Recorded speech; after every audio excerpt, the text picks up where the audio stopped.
Welcome back, everyone, to Blue Collar Startup. I'm one of your hosts, Mike Nelson. I'm the other host. Yeah, you are. Derek Foster. D-Rock. How are you doing, Mike? I'm good, man. It's good to see you. Yeah, you too. I feel like your microphone's a little low, so I'll try to adjust that. It's all right. You did that on purpose. I did. Oh, that was better. There we go. I want everyone to know that they should hear my voice. I like to hear my voice. Clever way to do it. Just mute your microphone. That's right. No one wants to hear from Derek. Insert the applause. We have it. There it is. I got these gray buttons. I was actually, my son was recording, we have another podcast called Buying Local. And my son, I was setting it up in the kitchen at the farm because I'm really actually enjoying, we're going to do some stuff. We could have done this at the farm because you guys are pretty local to where we are. But my son was at the table and he was like, he wanted to have the headphones and talk in the microphones. And so I started doing the buttons, and I was like, I gotta use the buttons more. So we've got, just if you're listening, we've got 4 options that you're gonna hear. One is, I don't know where we would do that, but wow, how fun is that? And then we've got, right? You should program them at your house. So they could like every time I make a joke, Yeah, they get exactly. Kristen would love that. Huh? Yeah, oh yeah, she already is really a big fan. You only have 4 options. I know. Do you have a bleep button? Because that would be fun. I don't have a bleep button, but we do occasionally bleep stuff out. Like really, it's just F-bombs is really all the things that we'll bleep out on occasion when, let me get you. This equipment can be a little finicky, it gets banged around. So, should we introduce our guests? Or just Absolutely. Okay. So, we're joined here today by 2 people from Catamount Consulting. Yep. So glad I said that correctly. Yeah. I'm not going to say your names, though, because I have a tendency to always mess up everyone's names. That's fine. So, Scott, I know I cannot mess Scott up. No, So, it's very simple. My name is Scott McKenna. I'm the owner of Catamount Consulting. Good to be here. Good to have you Thanks here. for joining us. And I'm Stacy Spector, and I do, I'd say I wear many different hats with Catamount, but my primary function is leadership training and curriculum development for our leadership programs.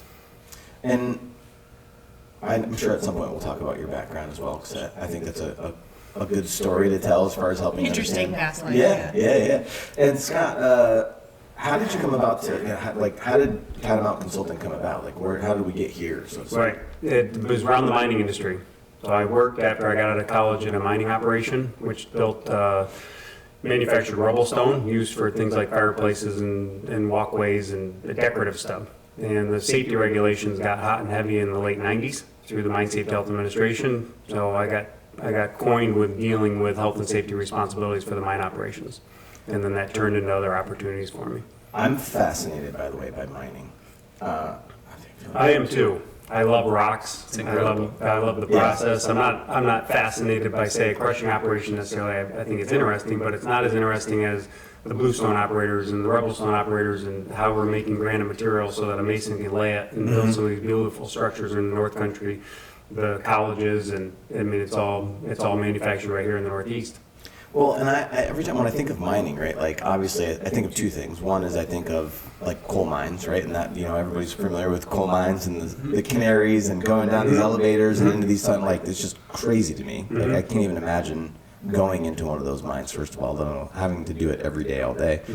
But the other side of it is just like what it takes to dig those tunnels, like from an equipment standpoint. Right. And how, I just think about it all the time, what a feat of engineering every single one of those mines is, of being able to dig into the earth, and because it's not like a quarry. It's like you're not digging a hole, you're digging a tunnel underground with all this crushing weight coming down on top of you, and how do you put a structure in place and infrastructure as you're digging in, I don't understand it. Right. Because I'm not smart enough, I don't So think. But when they do that, here's a question that I've had and I've been waiting to ask you. Do Yeah. they have a whole a structured set of plans, if you're going to build a building, right, to dig these things that they have to abide by? Is that how it's? It is now. It wasn't like that. I mean, essentially, as history showed, when we were coal mining, we'd find where the seam of coal is and we just get to it as fast as furious as you can. And you block it up any way you can and hope for the best. I mean, that's a summary of it. Until rules and regulations came in place, which is most of the safety regulations that came up in this country was around that process. It was just dangerous. And So, but now it's very automated. A lot of times there's not even a miner inside of anything that would be unconsolidated. It's all done by automatic machines. So you can imagine a low running bucket loader, except the thing is spinning and pulling the material out, and then they're cribbing and supporting that before they go in. So that's not how it was always used to be done. And there's blasting I would still. love to watch that. Right? Well, you can actually It's incredible. tour. There's a number of tours inside of an old coal mine. And it's very interesting. There's one in Pennsylvania, which isn't too far away, near Scranton. I can't think of the exact town, but you go down into an old tram, and there's usually an elderly miner who brings you through and talks about the process. And you can go into more modern mines as well and tour them. Are you familiar with Centralia, Pennsylvania? Mm-mm. There's a coal mine there that caught fire in the 50s. It's still on fire. Like, oh yeah, so you can Google it. I actually did one of my bike trips there years ago. Centralia, Pennsylvania. They had this. It was a coal mine town. It caught on fire, and so then slowly, like the town had to be abandoned because like sinkholes were popping up because there's this huge vein of coal and it's burning, right? So it's creating a cavity and all these sinkholes and like a kid fell in, like all these different things, and now it's basically just a big field. There's not much left. And It's not as uncommon as you think. I mean, the underground fires is one thing. Usually what happens is they'll flood them when they're done using them, so they don't have fire. But a lot of it, from what I understand, I'm not an expert, they don't know where they all are before regulation. So some of the sinkholes that are forming, like literally houses settling or falling into a hole in certain places like West Virginia has actually happened because they didn't even know where the old mine shaft was and how far down it was. And as it settles, it creates a sinkhole. They've gotten much better with it. I understand they have engineering and they have different ways of essentially driving over and being able to take views of it. There'd be companies that would do that for people, but it's they still have issues. it's so crazy. And they have a lot of issues with spelunking, right? Kids wanting to tour them and go into those old abandoned shafts. And so in Pennsylvania, in the elementary schools, they'll have people come in and speak to the classes as normal, and it's through the state, through Department of Labor, their former Department of Labor, to make sure that they remind them it's not a safe playground and that's not where we're gonna play. And so they educate them on what it looks like and don't go in there and why, and because it's a big thing. The spelunking That's thing. incredible. Yeah. It's terrifying. I can't There's local stuff too. We worked with a mine up by Whitehall, and they had an old graphite shaft. It wasn't much more than say 60 yards deep, but it was pretty big. But it had rattlesnakes in the summer, had bats in the summer. And in the wintertime, they would be going in there because they knew the rattlesnakes weren't in there, but they were going in and partying. So the mine had to block it off because it's dangerous. It's not being monitored. Right here in our backyard. Yeah, there's some, just not as many as some of those other areas where they had a lot of underground mines. But I know that I grew up in Plattsburgh, and we had some family that lived over on, I want to say it was like Lion Mountain over that way, and they had a bunch of old like abandoned mine shafts and stuff, and like we weren't allowed to go play up the hill because you could fall in or get stuck. And right. It terrified. I mean, even just going down in the Howe Caverns, I get a little weird feeling as I go down underground. It's like, man, I got all this rock over my head. Yeah, if you look for it, you'll find stuff like this that you can go check out, and they'll educate you on it. But there's not a whole lot of underground mines in the state of New York. It's there is in other parts of the country, obviously, but not here. Most everything that we do is surface mining. Surface mining. And just so everybody, so I looked it up. We're not too high tech here, but Centralia, Pennsylvania, it's burning up to 300 feet deep over an 8-mile stretch. Yeah, it's pretty Continue crazy. to burn for 250 years. Yeah, it's cool. Get rid of that. And there was not to go off on this big tangent, but there was this. It's too late. I know. There was this thing that you can actually Google pictures of. There was a graffiti highway, so they had this stretch of road that was abandoned, and because of it was just all heaved up and sinkholes and all this stuff, and people started graffitiing it. And so up until just recently, it was bought by private owners. They basically blocked it off and they tore it up because people were going over there. I mean, I rode my motorcycle down it, and you're not supposed to do that. But it was so cool. Like you can see, like you can Google pictures. Like it's maybe a half a mile stretch, 3/4 of a mile stretch of road that was just nothing but graffiti. There wasn't a single speck of it that was not graffiti. It was really, really cool. So check that out, everybody. So I guess the question would be, did you bring a spray paint can with you and I put a did tag not. on? I did not. I know. I should have. I'm really upset too because I had this great footage with my GoPro and I can't find it.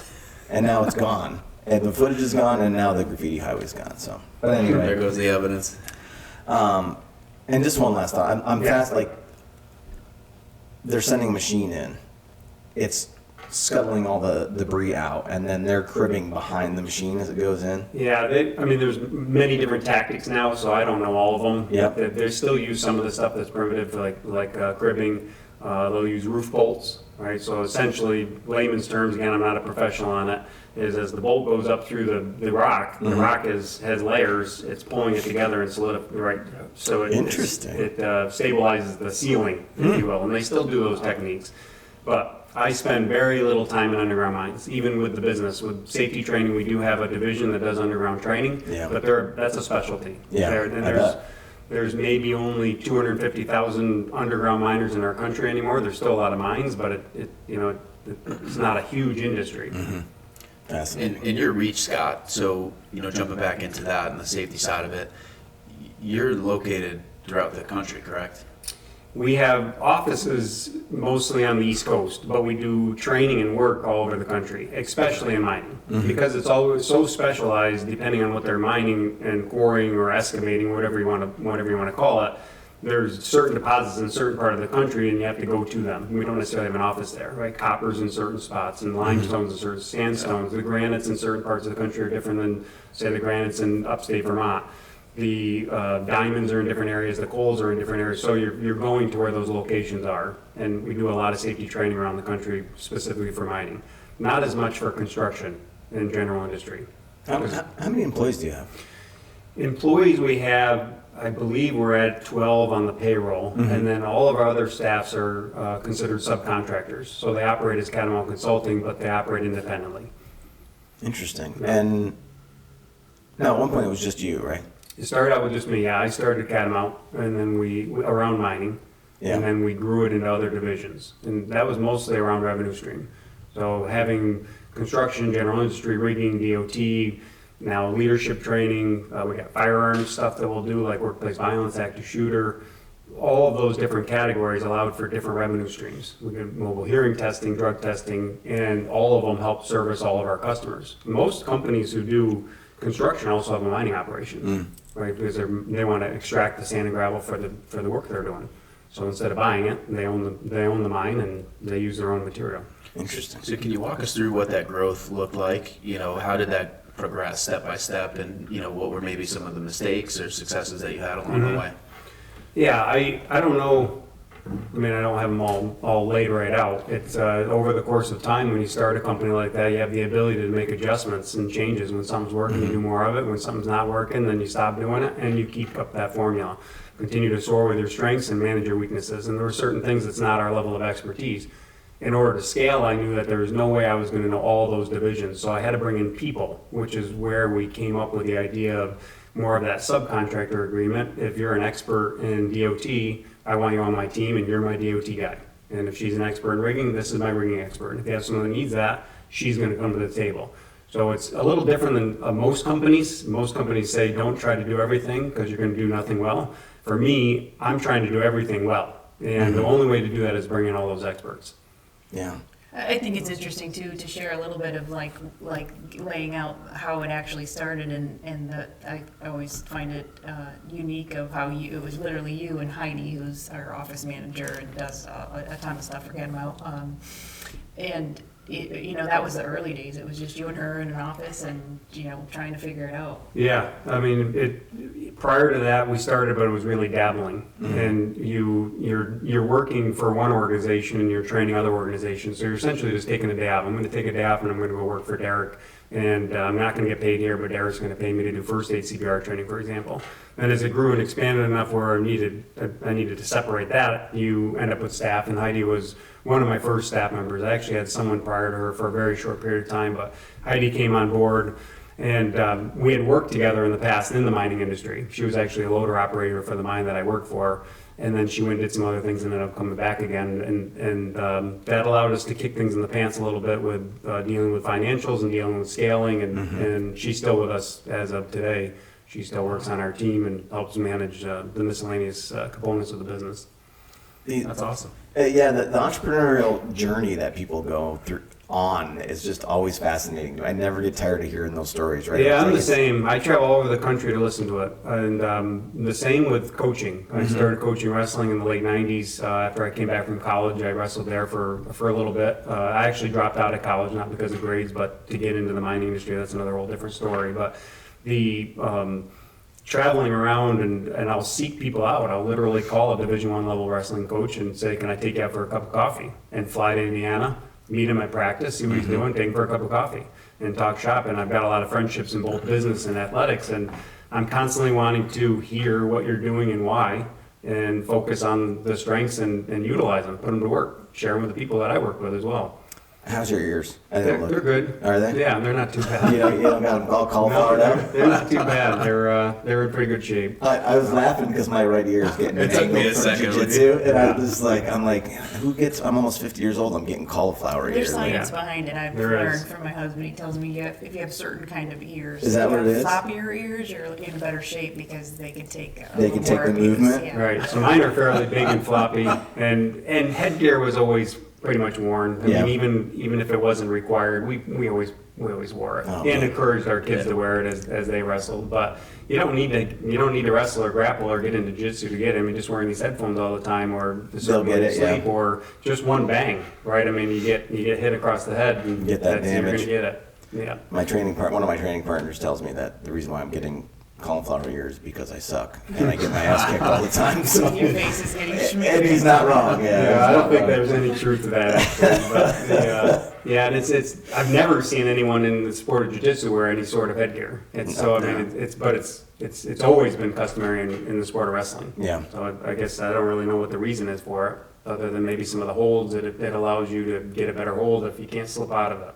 Interesting. It could be something along those My lines. job is to take us down weird tangents, I That's guess, on fine. this podcast. That's not a weird thing. That's sports. Listen, I think it's amazing that Scott seeks out people who are doing what he wants to do and continue to learn. I was telling you guys I did a mentoring thing at my high school yesterday, and a lot of kids are like, "Well, what's college?" Their questions were all about college and what's that like. And I'm like, college just teaches you how to keep learning, right? As long as you can do that, you're gonna find your path and you can figure it out. And they were like expecting some extravagant answer. I'm like, that's really it. Yeah. It's kind of like understanding the game, right? Like, that's one thing I've really been internalizing recently, and it's farming that's actually teaching this to me, but is that everything is kind of a game, and business especially is a game. There's a set of rules, just like wrestling, right? There's a set of rules, and you have to go out there and understand the rules, understand how to operate within them, understand where you can push them, and then understand and learn how to win that game. And it really, when you look at that, it's just kind of making it a lot more fun. And makes those trials and tribulations, I think, a little easier. Yeah, and enjoy the battle. Yeah. Right? I mean, in the sport of wrestling, you may get elbowed in the nose and bleed, and it hurts, but in the sport of business, you're not. It's a really safe spot. You just may be told no. You may not get that bid. You may not get that job. It's the elbow to the nose, but it's super safe. But people aren't willing to show up and be vulnerable enough to get those no's, especially the younger generation. They're really interested in the gold star and the wins. And the minute they get that elbow to the nose, they struggle. Which is, you got to be able to do that in business. Yeah. It's not a loss. It's just a pivot. Let's readjust, right? And it's not a win. You're not going to win forever, right? So you've got to constantly be able to reset, and it's all about the battle. So you said something interesting that you left college. What prompted that decision? A number of things, but I had an opportunity to work in the mining operation that I started in. Okay. So they're a relatively small operation at the time. They wanted to expand. They were mostly interested in me because there was a brownstone that they were interested in getting involved with a mining operation out at Brockport. And because I knew Brockport, which is where we went to school, then it was the idea that I would be able to get back out there and possibly run that operation.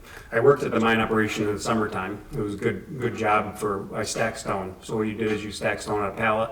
Each pallet was about 2 tons, and then it got put on a truck, and you could do 8 or 10 a day, and you got paid by the pallet. I think at the time I got paid $10 a pallet, and it was good workout for me, lifting rocks and putting them on a pallet. That's literally my summer job. And so that was the opportunity, and so I left college and jumped into that, and we continued to grow and expand, and the safety portion came up, and I ran that, and then just, drew up a business plan and started working with other mining operations, and Ended up buying out the Catamount Consulting from the owner of the mining operation that I worked with after 5 years. He was a silent partner and just kept snowballing from there. Oh, very cool. Yep. That's interesting. So Heidi was your first hire. Mm-hmm. Now, did you scale, when you started the scaling, it was, and again, this is part of entrepreneurs I love, right? Is someone came to you and said, hey, you're doing this kind of training. Can you do this kind of training? And you said yes, even though you hadn't done it yet, kind of deal? Yeah, a lot of it was very, well, for starters, the safety training world, you got to have some education and understand the content. But probably the bigger piece was being able to get in front of people and talk about it. So being able to talk in front of a crowd was a stumbling point for a lot of people in every industry, including training industry. So once you got beyond that and you were good at it, you could train pretty much anything as long as you received the content. The reason why we expanded on the content was because companies needed like 3 or 4 things at each operation. And I didn't see any reason to not be able to provide all 4 of them. Why give away 2 or 3 of them? So everyone needs MSHA training if you're in the mining. Everyone's going to need first aid CPR, so let's make sure we have that. And there's a couple other things around it. So, that's that industry. Construction, they have their piece. The general industry, they have their piece. So we just kept growing and expanding based on what the companies needed that we worked with. Mm-hmm. And then so we should bring you into the conversation, right? So with your background, tell us about your background or tell our listeners. Yeah, so my past life, I worked as an attorney locally in the Lake George, Glens Falls, and my early career was in the Albany area for a couple of years in litigation, which is interesting. But I was a real estate attorney for 20 plus years. I've known Scott, like he said, since college, my husband as well, and the wrestling community is a tight-knit community locally, so we've always been in contact, stayed in contact off and on with Scott and his family, his boys. At one time, my husband would coach in summer, YMCA camps and things like that. So we've always been in contact and had opportunities to have conversations, and it just kind of organically, evolved that we were talking the same language in a sort of a sports psychology arena with the way that both Scott and my husband coached their teams, right, in the sport of wrestling. And then, it evolved into, how can we bring that same mindset and those same tools and concepts into the space of training adults and leadership and, emotional intelligence, and it evolved from there. So what type of role are you fulfilling at Catamount? Yeah, so I was brought on to, really, once we had got some momentum on the true, in our philosophy, is the true route to getting a more safe culture or increasing your safety is to have engagement from your employees, right? You can train them on the rules and the regulations and what's safe and what's not. But why do they still do stupid things, right? And so our core belief is that it's lack of engagement, and that comes from leadership, and that comes from having tools and strategies to be more emotionally intelligent. So my role, I came in that space, having spent some past years in the education world, in teaching and training professionals in the education environment on professional development, and the same concepts and tools and culture and connection with students carried right over into the space of leadership for whatever industry you're talking about. It's human connection, and so it doesn't matter if you're a middle school wrestler or you're working as a mine operator, and we still all have those basic human connection needs and skills, and the true measure of engagement is to really focus on those. Sorry, I just had to check my time, and I can't see anything without my glasses. I'm of a certain age now, Derek. Yeah, not even going to say anything. So, does your legal background come into play with what you're doing? I mean, in the sense of having a pulse on, part of my role at Catamount is to have my hands in a little bit of everything, and from our internal office staff and engagement, and looking at business decisions and operating in the sense of how a business operates. So yeah, there's, I've got a lot of different tools in my tool belt and things that I look at in a different way as an attorney from my training. So there's that level of it, but really what I've taken away from it is the experiences that I've had in the environments and the offices and the cultures that I've worked with. I say they give me these different lenses where I can see examples of some really poor leadership, and then the way that the people in a environment then seek a person who they have a connection with. And I was in a lot of those offices that person, and so I have these lenses of I know what works and I know what doesn't work, and we bring those into the trainings that we do. So, and I have to ask this question, but you don't have to answer it. Why does someone leave? And the reason why I'm asking is I think it speaks to the culture that you probably have at Catamount. Why does someone leave a 20-plus year career in law to go into a completely different field?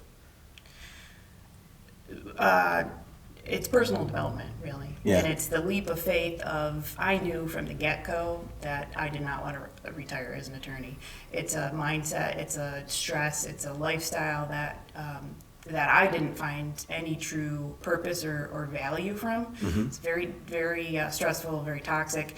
And the colleagues that I worked with, not just within my own offices, but it's a small community, and you're running into people from other firms. We all have the same story. I hate this. I got to get out of this, right? Don't want to do this. But you're locked in this position where you feel like there isn't an alternative, and so you just muscle through it, and you endure it, and then you're 75 plus. And you're like, well, now what am I going to do? You may have a small retirement from your 401k, but there's no pensions. And I didn't want to live a life like that, right? I knew that I needed an out, and it was hard, right? And so you got to be comfortable, getting really uncomfortable. And I'm not a risk taker, but it was a move that I needed to make for my well-being and my personal growth. So. Yeah. And I think that pours over into our mindset and our mentality. So that's an example of those are the things that you need to be willing to do to be the best version of yourself. Yeah. No, again, I just hearing it from you before we started, it was just like, it takes a lot of guts to do something like that. Absolutely. Right? Like, that's the kind of people you want to have around you, right? And to do that, I would say it goes into one of our foundations. We believe for, peak performance, there's 3 truths. And we say that people are flawed. We all have our weaknesses. We all have our flaws. Mindset is everything, and everyone needs a coach. So I relied on coaches to help me through that process, right? So when I had that self-doubt and my narratives were like, no, don't do this, you can't do that, you have family, you got to play it safe, just endure it, put your chin down, get through it. I had a coach that was there to help me change that narrative. Can we talk a little bit about the coaching from a business standpoint too? I mean, I think that's such an important thing, and I think it gets talked about a lot in the coaching space, but it doesn't we don't hear about it a lot when the people that we're interviewing. Yeah, I even disagree a little bit. It doesn't get talked about in the coaching space. Yeah. Or the business space. We're delusional in both spaces. We're coaching a successful team or we're running a successful business. We must know it all. And that's a major red flag for us. And it wasn't athletics, whether I was being coached or I was coaching others, and it's been the same in business because, as Stacy mentioned, we all need coaches because people are flawed and mindset is everything. That's the foundation, and you've got to show up always willing to continue to grow and expand, and the ladder is endless. You just got to keep climbing up it. But the business, as far as we've been concerned, we run it like we're coaching a wrestling program. We don't know any different. Literally, I'm a college dropout. I have no education. I have no degree. I've never been to any business schooling at all. It's hard knocks. Like, get up, keep going. We like to say, work harder, nobody cares, right? Yeah. Let's just rock and roll. And if you need something, let's get it, right? We're going to help each other. It's not like we're going to let you fall and die, but that's how we run the business. And that's how I coach, really. I think it's such an important thing to hear, and I think, and such an important thing to hear that you're running a successful business for how many years have you been in business? Well, it's officially around the 2006 mark would be where it's really been running, but around that 2001 is where we started to do training with other people. But Catamount officially 06. So roughly 20 years anyway, right? Yeah, so sure. 20-year business, successful, multiple employees, you're in multiple states, you're working all over the place, no college degree, right? Like, and again, not that we're against college, because we've had this conversation before, but it is that Chris just... Ladies and gentlemen, Chris Mansell. Right on time. There's the applause button. I don't know. Yes, you can't hear this, but we're clapping right now. Yeah, it's nice. But I do think that that's great, that like people hear that, potential business owners or people that are in the trades hear that, like, you don't always need to go to college in order to have a successful business or to be successful. And I find most of the I keep saying blue collar, but the blue collar workers, most of them haven't gone to school. So if you have a generation where you own a construction firm, a lot of times you'll have your sons or daughters who do want to be involved with the business go to school, which I think is the right thing to do. At that point, you've got some money, you can help them go through school, whether they want to be involved with the accounting department or they want to be an engineer. Go to school and then come back. You can still work for the family business, but let's get you what you need and the tools so you don't have to struggle through this for 10, 15, 20, and we're still learning, right? There's some value there in certain positions.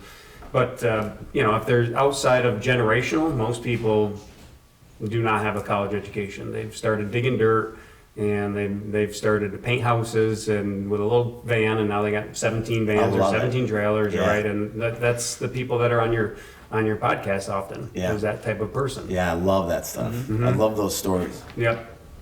Are you I do dipping too. out? Chris is dipping in?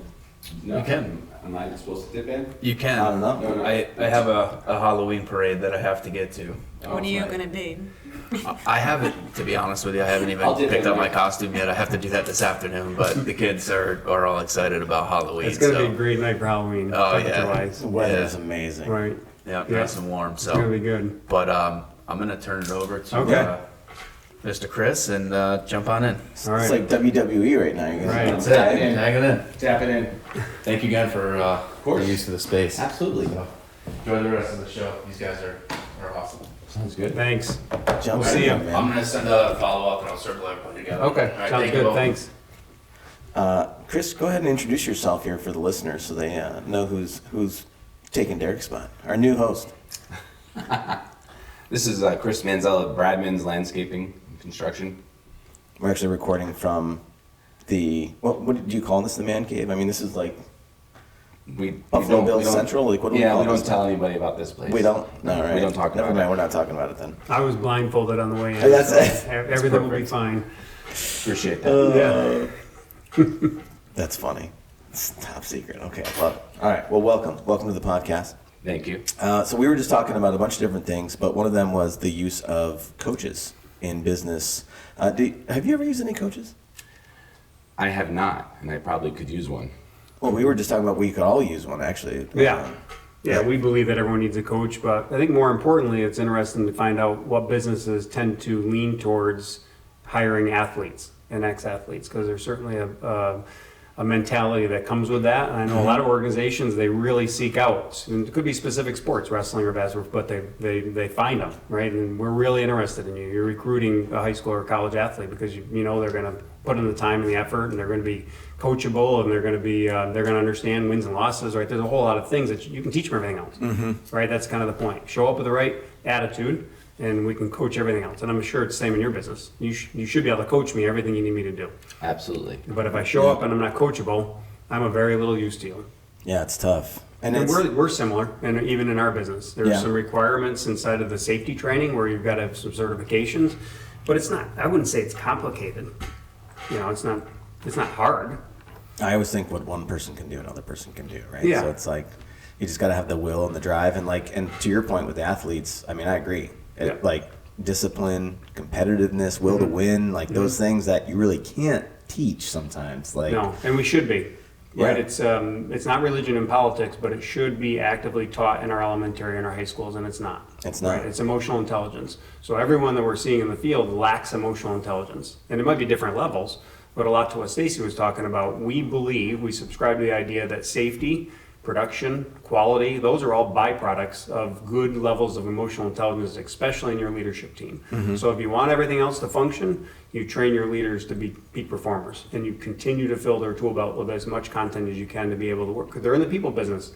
They're not in any other business. I don't care what anyone does. You're in the people business. You're interacting with people every day, all the time.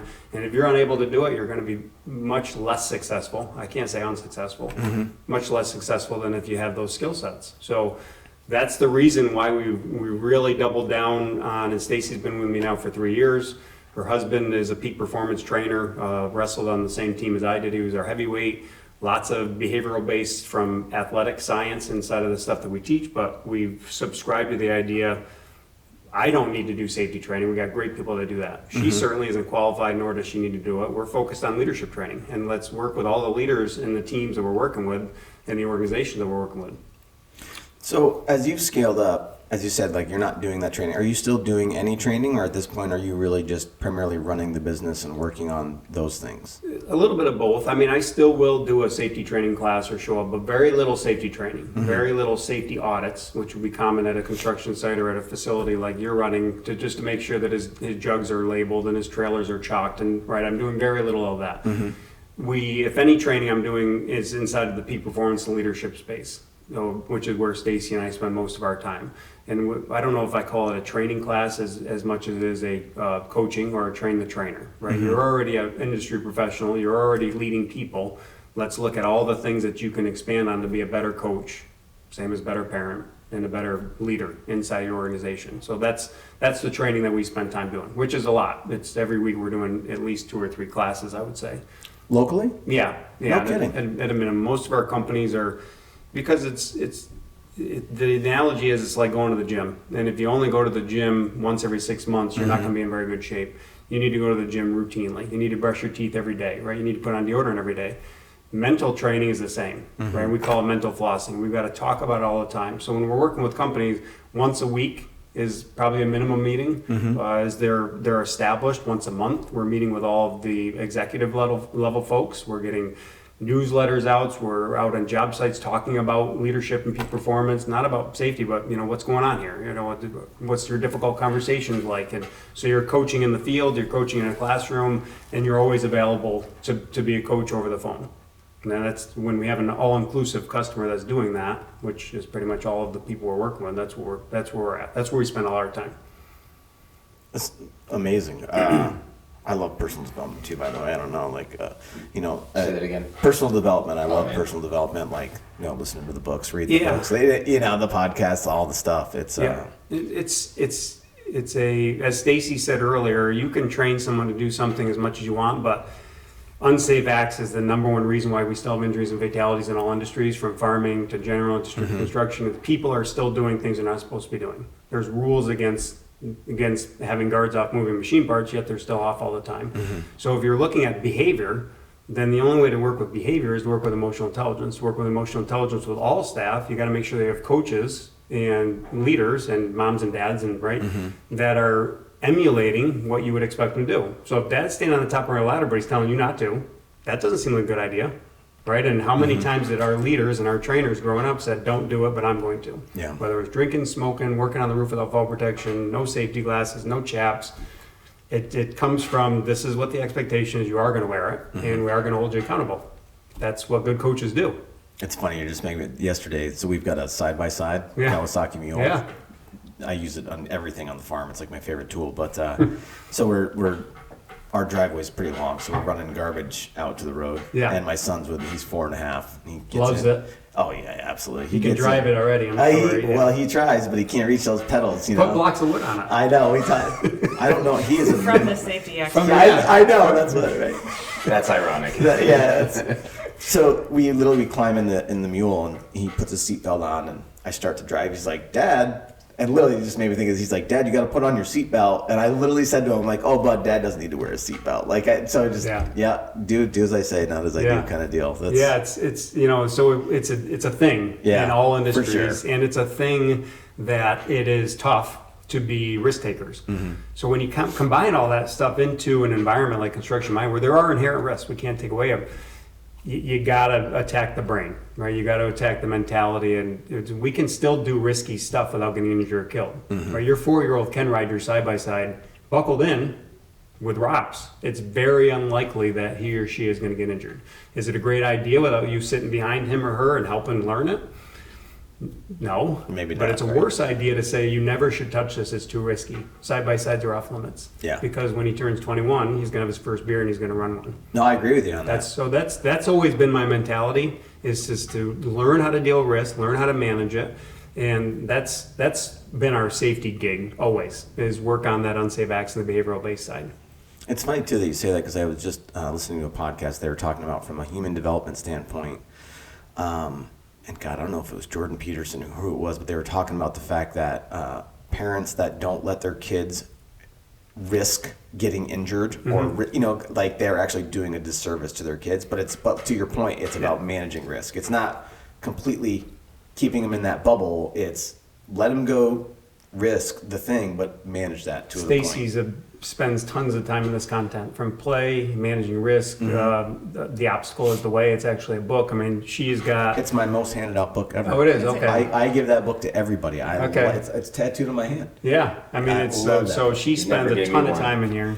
Well, I'll send you one. That's it. But yeah, one of our, and so when we talk, leadership training, and I think what sets us apart a little bit when sometimes you can glaze over when you say I'm a leadership trainer, and you think of, some of the more formal business type, and we do very little business related content. It's on content of being a better human, of being a better parent, better spouse, because that all carries over to being a better, more engaged employee, right? But we spend a significant amount of time in just sharing some of our top resources with parents in the audience that are the employee, that are driving the loader or, picking up the hammer. And, when we share some of the content on play and the lack of play that this generation has, it's mind-blowing, right? So when we talk about risk and Jordan Peterson's you have to do risky things as a kid appropriately, that's rough and tumble play, which is almost completely stripped from the environments that we create now with organized sports and what do they call them, helicopter parenting. Yeah. Don't know anything snow plowing risky. parent. We're not helicopter, we're no snow plowing. So there's major science behind depression and anxiety and lack of play and what our kids are experiencing. And electronics. Right, I mean, there's arguably the electronics has got to get thrown in the mix, the cell phones and the access to the stuff that the kids have. So, yeah, I mean, it's really, really important. And it's important as adults. I mean, we're focusing on kids, but we also as adults don't get enough time for play, whether it's just dancing with our husbands and wife once in a while or going out to a movie or just going out in the yard and tossing a ball around. I mean, think about how little play we have. And as soon as our kids were old enough, we put them in athletics. I mean, I'm guilty of it. My kids started wrestling at 3 years old. We still played, but it was very organized, right up through the end of their high school career and a little bit even in college. But that's not play. That's really, really organized, which is good for the other stuff we're talking about. We got to have a little bit of that, but play will be the one that we're missing long term.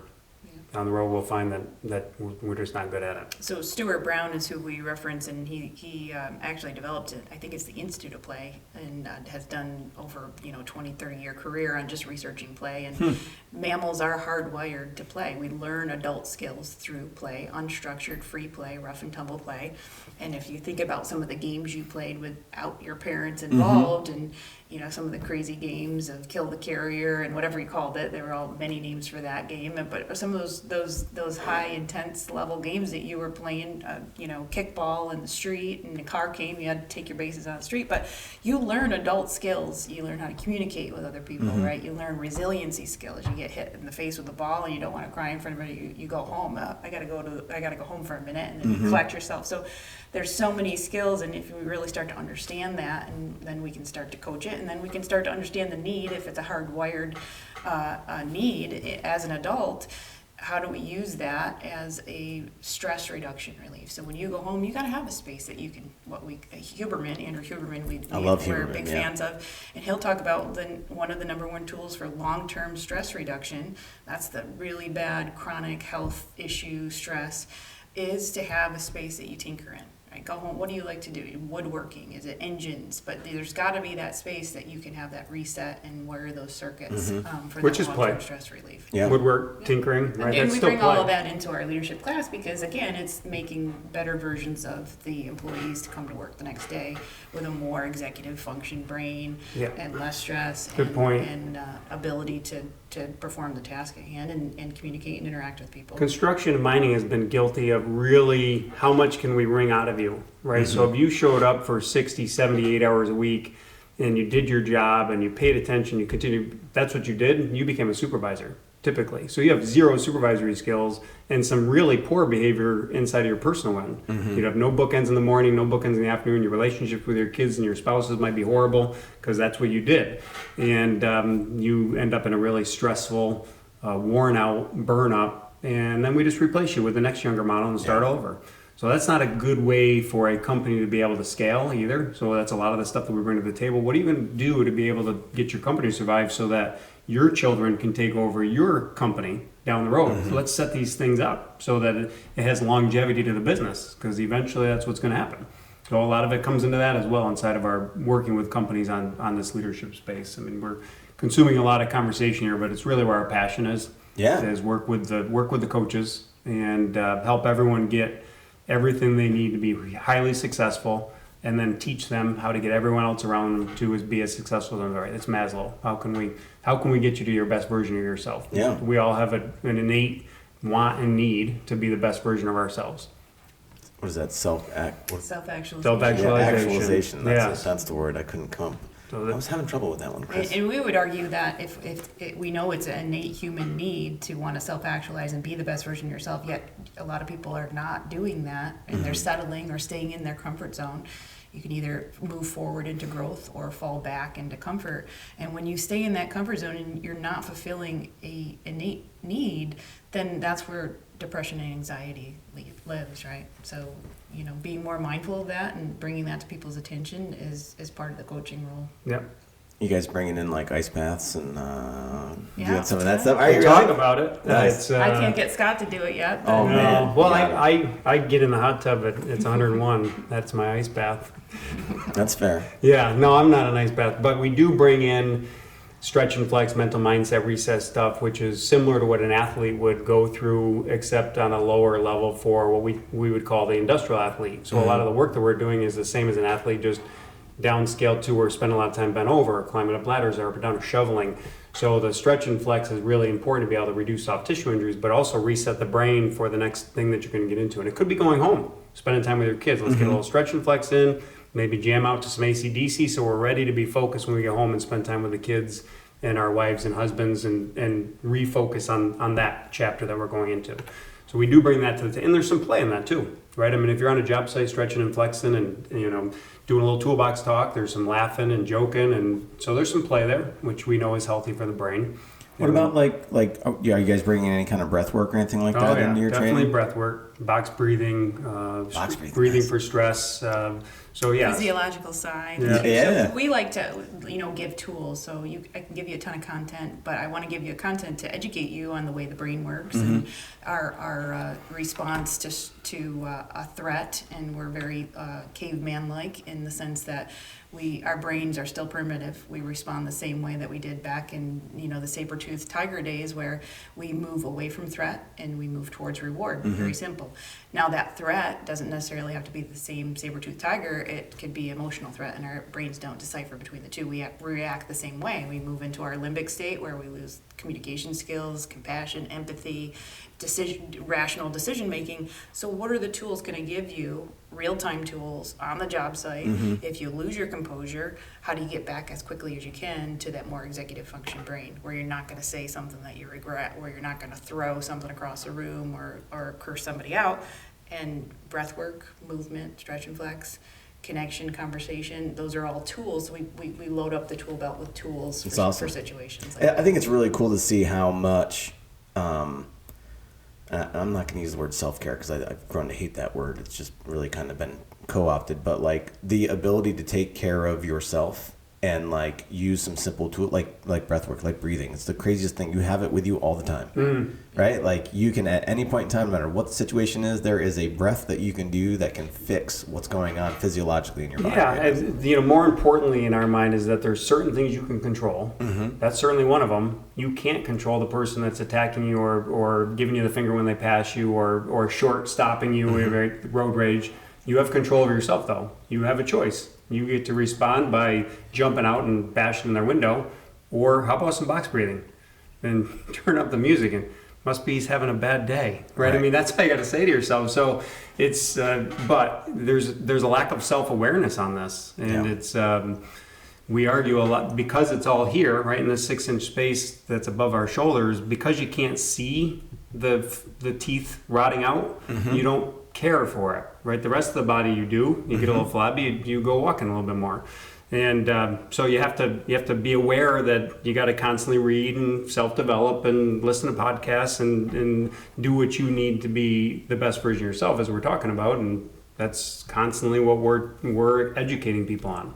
Here's the info. Now, 20 years ago, this stuff was pretty woo, right? So, like, to some extent, I mean, at this point, I call it fairly scientific, Yeah. right? I mean, we're not talking; these are factual things that are proven. The best performing companies are doing it, and the not so great performing companies are not. Right? That's the Good to Great book. It's and the same with athletes, the same with parenting, the same with politicians had half of this stuff, right? It can all be put to work. So, I mean, there's books and research as far back as the 60s. And so it's there, right? It's just people aren't using it. Yeah. You know, a lot of people aren't putting the content to work. I think companies now, in the times that we live in, we say that, and this is a military term, it's a VUCA world, right? Right? Volatile, unchanging, uncertain, chaotic, more than ever, right? Yeah. Polarization of viewpoints.